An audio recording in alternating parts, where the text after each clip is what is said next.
سورۃ کہف میں ہمارے لیے 4 اہم سبق ہیں۔ پہلا سبق ہمارے لیے یہ ہے کہ اللہ ہمیں ہمارے ایمان سے آزماتا ہے تاکہ وہ دیکھ لے اور ہم بھی دیکھ لیں کہ ہم اپنی زبانوں کے اور دعووں کے کتنے سچے ہیں، اور پھر جب ہم اس آزمائش پر ثابت قدم رہتے ہیں اور ڈگمگاتے نہیں ہیں تو اللہ ایسے طریقوں سے ہماری مدد فرماتا ہے جو انسانی سمجھ سے باہر ہے۔ دوسرا سبق جو سورۃ کہف ہمیں سکھاتی ہے وہ یہ ہے کہ مال و دولت صرف نعمتیں نہیں بلکہ یہ ہماری آزمائش بھی ہے کہ ہم اللہ کا کتنا شکر ادا کرتے ہیں، اور ہمیں کبھی بھی یہ نہیں بھولنا چاہیے کہ دنیا میں جو بھی بھلائی ہے یا خیر ہمیں ملتی ہے وہ اللہ کی طرف سے ملتی ہے، اور اگر ہم چاہتے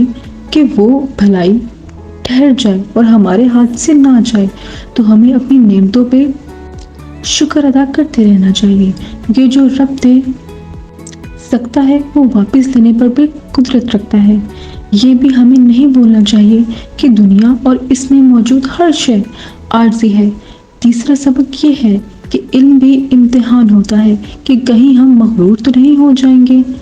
یہ سوچ کے کہ ہمیں سب کچھ تو پہلے ہی پتا ہے، ہمیں سب کچھ نہیں آتا۔ کامل علم صرف اللہ کا ہے، ہمارا علم بہت محدود ہے، اور اتنے سے علم کے ذریعے ہم اللہ کی نعمتوں اور مصلحتیں نہیں سمجھ سکتے۔ اس لیے ہمیں اللہ کے فیصلوں پر توقع رکھنی چاہیے، کیونکہ ہو سکتا ہے جو چیز ہمیں بری لگ رہی ہو وہ دراصل ہمارے لیے اچھی ہو، اور جو ہمیں اچھی لگ رہی ہو وہ دراصل ہمارے لیے بری ہو۔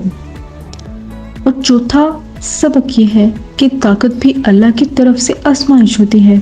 وہ جس انسان کو طاقت دیتا ہے اس انسان کو اس بات پر آزماتا ہے کہ وہ اس طاقت کو انصاف کے ساتھ استعمال کرتا ہے